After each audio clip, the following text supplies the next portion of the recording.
Hi friend, आज हम eighty के बारे में बात करेंगे। जैसे कि एटी के पार्ट के बारे में बात करेंगे।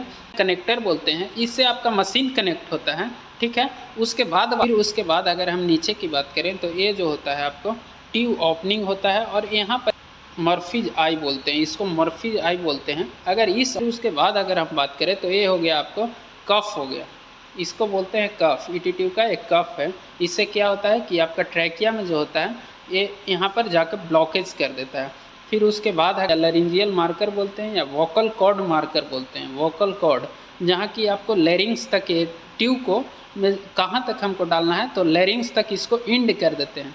ये लैरिंग्स तक ही एटी। अगर ज़्यादा हम डालेंगे तो अंदर में आपका ब्रोंक। उसके बाद अगर हम देखें तो आईडी लिखा हुआ होता है। तो आईडी का मतलब क्या हुआ तो इंटरनल डायमीटर। इसका इंटरनल डायमीटर देखा जाए तो 7.5 है, ठीक है। फिर अगर उसके बाद अगर इसका यूज़ के बात करें हम तो नेज़ल भी यूज करते हैं और ओरल भी इस ट्यूब को यूज करते हैं। फिर अगर उसके ऊपर आए तो ये सब आपको लाइन दिख रहा है, इसको आउटर डायमीटर बोलते हैं, ठीक है। इसको बोलते हैं पायलट बैलून। इस जो होता है पायलट बैलून होता है, इससे क्या होता है कि एयर हम डालते हैं सिरिंज के माध्यम से, हम एयर को डालते हैं और ये जो होता है आपका फूल जाता है। एयर डाल रहे हैं तो ये फूल गया।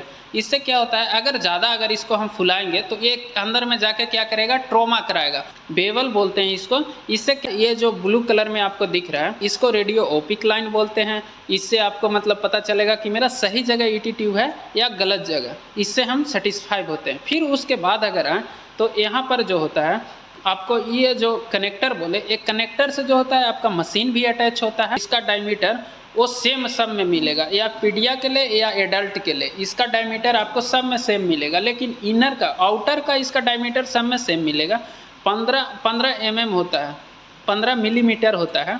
इसका जो डायमीटर होता है 15 मिलीमीटर होता है। और इनर का डायमीटर सब ट्यूब का वेरी करता है।